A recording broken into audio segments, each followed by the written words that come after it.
Just watching it. Thanks very much, John.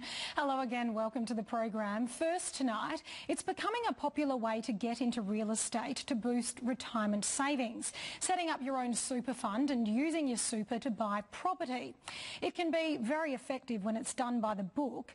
However, one Adelaide chartered accountant hasn't followed the stringent rules, resulting in multi-million-dollar losses to mum and dad investors. Frank Pangallo's investigation reveals some startling details about the failed financial expert who even claims to have advised Prime Minister Tony Abbott. In your 20s, 30s or 40s, you probably don't think about your super that much. Well, you should. Where did the money go, George? Their money, it's their super. Frank, that's part and parcel of what we're working through. It was actually quite scary that clients did trust him so much and so easily. Charterhill Chartered Accountants can show you how to set up your existing super to buy property investments that grow and multiply. You talked them into putting them into your bank account and then you siphon the money out. I'm sorry, Frank. I can't comment any further. Disgraced Adelaide chartered accountant George Novak is in a real lather. You're a completely innocent man. You just made some mistakes along the way. You've destroyed the lives of hundreds of people, George.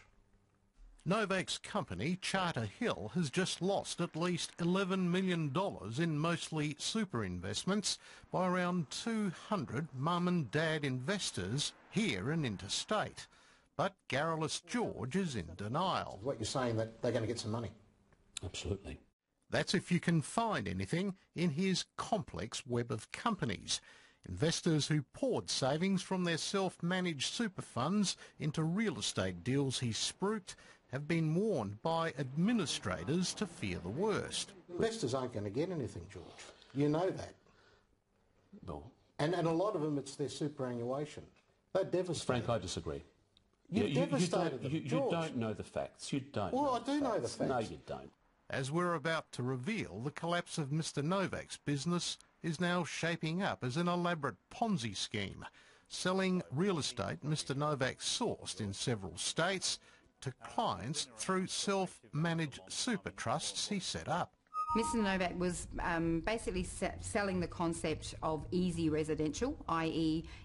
we make it easy for you to be able to set up a self-managed super fund. We do the whole thing for you, to be able to buy land, build a house, and then we will find you tenants and give you a rental guarantee for about 5 years. Joanne Ortell worked for Mr Novak at Charterhill until she could no longer tolerate the unethical conduct that was going on with mostly unsophisticated investors and even lenders. So he basically took control of everything. He did. Complete control. So these people were putting their life savings in his hands and trusting him? Yes.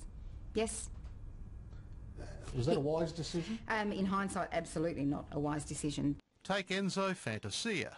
Mr Novak set up his super fund, then got him to buy 2 blocks of land in, of all places, Griffith, New South Wales. Griffith? Yeah, well, I thought a little bit about the same as your question, but yeah, I didn't even know where Griffith was, except I remember stories about underbelly stuff, and that was it. The plan was to build 2 houses with a builder chosen by, guess who? The odd kickback from the developers, and then he would make approximately, I think, $30,000 from each house build. And how would he do that? He would sign up the contract with a reputable builder or presumed reputable builder, and he would be paid as a salesperson by that builder. What Enzo wasn't told at the time was that Mr Novak actually owned the land, along with several others he had sold to other clients. Conflict of interest, George? Fully disclosed, yep. Well, no. Fully disclosed, Frank. To who? To the clients. Certainly for the first at least 6 months, no. The clients were absolutely not aware that he had any involvement in Griffith. It turns out Enzo's 2 properties are now not worth anywhere near what Mr Novak claimed. Valuation barely covers the loans. So basically the money I put in originally, plus the money I put in self-salary sacrificing in my SGC for my wage, it's gone. And that totals about $220,000. Land that you own, you go then getting people in with their super money to buy the land off you at a profit. No different to anybody else. Sorry? No different to anybody else, except really? we stopped doing it because of the conflict of interest perception a long time ago. So you noticed that there was a conflict of interest perception? I said it myself. At Mr Novak's one-stop super shop, he would also organise finance for the client's investments. If getting a loan was difficult, income documentation would be falsified, like this one, which stated that the borrower, a retiree, was working as a manager for SA Vine Estates. He told us he never did. But guess who owned that company? You haven't seen this before? Okay. His employer, SA Vine Estates Pty Limited, is that one of your companies? Yep, SA Vines is a vine contracting company. And one of your companies? He's a vine specialist. The wife, who perhaps wasn't an income earner, earned a small amount of money, for working, for his company, and thus that, topped him up from a, cash flow, and thus they were able to loan more money. But that wasn't the case, though. They didn't work for them. No, certainly not. So lenders were getting false information. Correct. Yes. More disturbing for this borrower, the bank lent the money as a normal mortgage investment, not to a self-managed super fund, which means, in the event of a default, the bank seizes all and the super component isn't protected. Were the lenders being told that the money they were lending were for self-managed super funds? Definitely not. No. They weren't? No. I do recall seeing, financial figures that went into the bank, and the self-managed super funds that had been rolled over were in a normal cash account and certainly declared as cash in bank. Horrible. It's just disgusting. I mean, people that are trying to get rich out of other people's pain and suffering, and it's horrible. Just as me alone. I mean, the stress that I've gone through.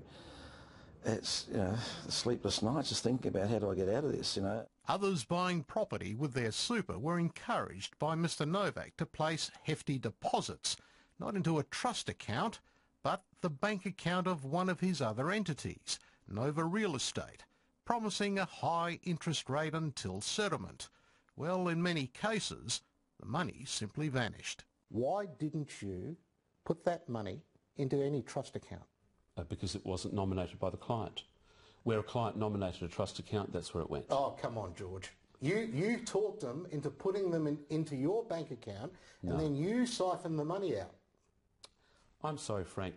I can't comment any further. We were satisfied that because they were self-managed super funds and they were dealing with a licensed accountant and real estate agent and lawyer, that they were getting all the right advice.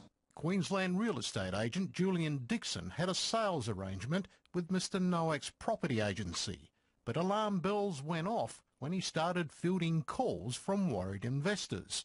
Well, the buyer's deposit money on the contract is supposed to be paid directly to the vendor's solicitor's trust account. It was going via their licensed agency and then through to the vendor's solicitor's trust account, but not in a timely manner.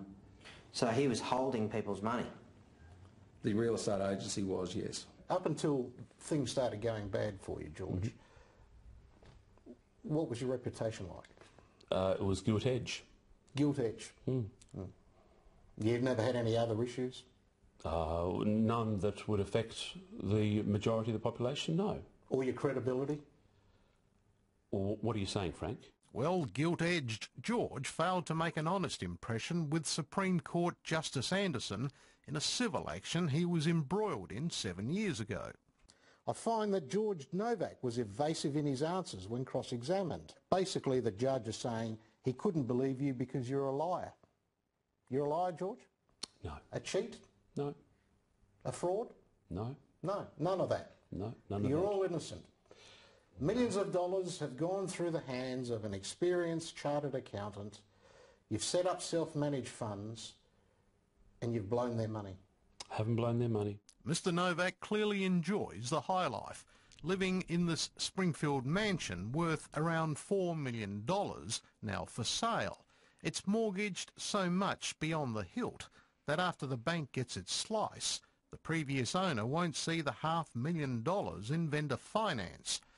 No skin off Mr Novak's nose, because the property, along with many other assets, are either in the names of his wife or offspring.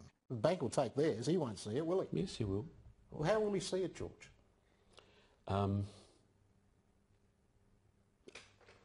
probably like to terminate right now. No, hang on. This was a setup. This was a setup. Well, you've set people up yourself. We've also been told by angry investors that Mr Novak recently splurged tens of thousands of dollars on luxury overseas trips to New York, India, and that idyllic South Pacific tax haven, Vanuatu. What about the boat you bought? What are you shaking your head? There's no... There's no boat? There's no boat. There is no boat. No, probably not in your name, because there like no other boat. assets, you've shifted them into the names of your wife or your son. Gilt-edged George tells us his financial advice is also in demand in high places. I was just reading your profile.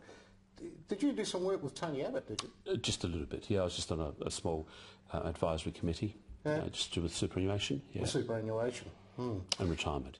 What an irony. Just like that crucifix dangling around his neck. I hope when you go to bed tonight you pray for those investors that you've duped and lost their life savings. Basically, he's a scammer. Let's hope that ASIC puts you in jail.